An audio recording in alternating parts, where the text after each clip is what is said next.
Hey everyone, and welcome. Today, we're going to talk about something I think we all deal with at some point. That feeling of being totally, completely stuck.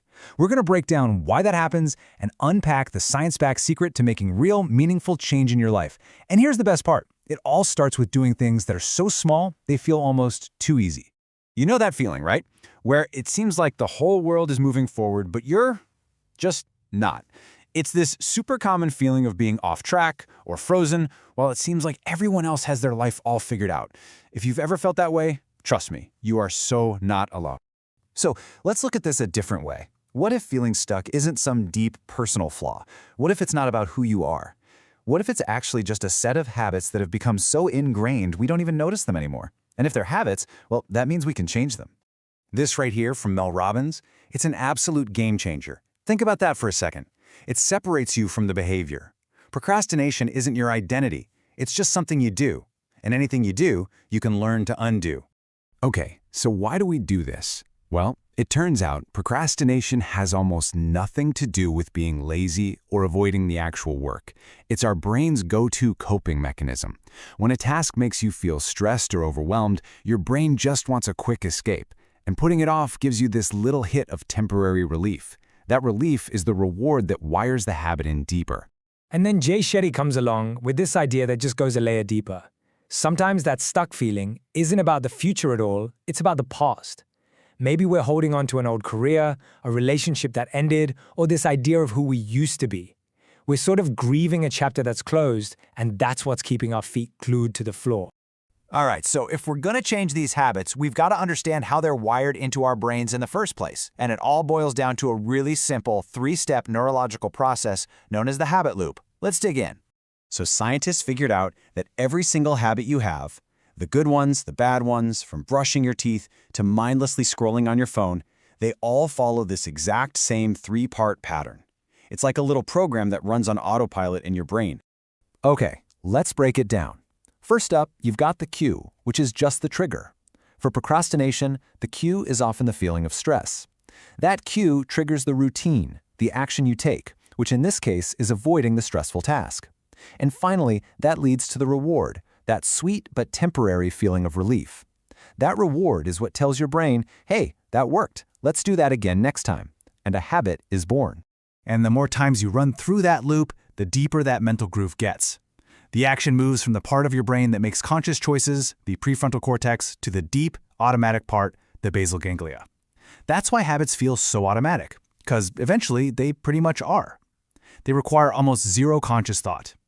All right, so it sounds like we're up against some serious automatic brain wiring, right? So how on earth do you fight that? Well, you don't fight it with some massive, heroic effort. You win by starting so incredibly small that it feels almost ridiculous. It all comes down to this idea of getting just 1% better. A tiny 1% improvement every day. It doesn't feel like much. You barely even notice it. But those tiny gains, they compound over time.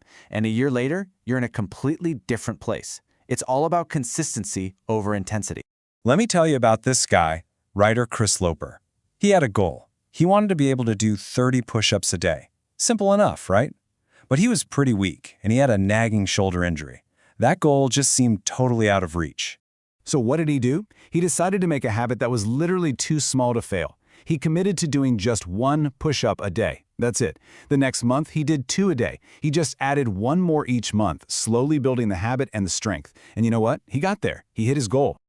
And look, this start small idea, it's not just for push-ups. You can apply this exact same principle to unlock pretty much every important area of your life, from the way you think to the friends you make. It really all starts up here, in your head, with what the brilliant Stanford researcher Carol Dweck calls a growth mindset. A fixed mindset says, I am what I am. But a growth mindset says, I can learn and get better. Failure isn't a dead end, it's just data. It's a chance to grow. Embracing this is the foundational small habit that makes everything else possible. Now, let's talk about something that can be really tough, making friends as an adult. If you've ever felt like you don't have a best friend, listen to this. A staggering 40% of adults feel the exact same way. It's not a personal failing, it's a really common modern challenge. And get this, it's totally normal for friendships to change. Researchers have found we naturally turn over about half of our close friends every 7 years or so. And that's not a bad thing. It's actually a sign of growth. As you change, your social circle changes too, which just means we have to be intentional about making those small, consistent efforts to build new connections. And this mindset applies so perfectly to our health as we get older. I love this quote from orthopedic surgeon Dr. Von der Wright. Getting older is gonna happen, but getting weak, that's a choice. We can actively train our bodies for the future we want with small, daily habits. We don't have to just sit back and let things decline. Okay, so you're probably thinking, this all sounds great, but how do I actually start right now? Let's get into the practical stuff. Here are a couple of super simple tools you can use to break that cycle of avoidance and just begin. This one is so simple and so powerful. It's called the 5-minute rule. The next time you're putting something off, just make a deal with yourself. You only have to do it for 5 minutes. That's it. The goal isn't to finish the task, it's just to start. And what's amazing is that research shows that about 80% of people who just start for 5 minutes end up continuing. You just have to get over that initial hump. And if you need a little push to even start those 5 minutes, you've got to try the 5-second rule. The second you feel yourself hesitate or talk yourself out of it, you just start counting backward, out loud if you have to. 5, 4, 3, 2, 1. It's like a little pattern interrupt for your brain. It stops the habit of hesitation and activates the part of your brain that takes action. And to really see that progress and build momentum, a super simple tool like a habit tracker is amazing. Every day you do your tiny little habit, you just make a check mark. You're not worried about how well you did it or for how long. You're just trying not to break the chain. It's all about building that rhythm.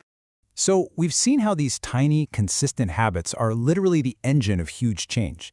They can rewire your brain, they can rebuild your life. The question is never about how you're going to change everything all at once tomorrow. It's much simpler. It's this: what is the one tiny, almost ridiculously small thing you're going to do today?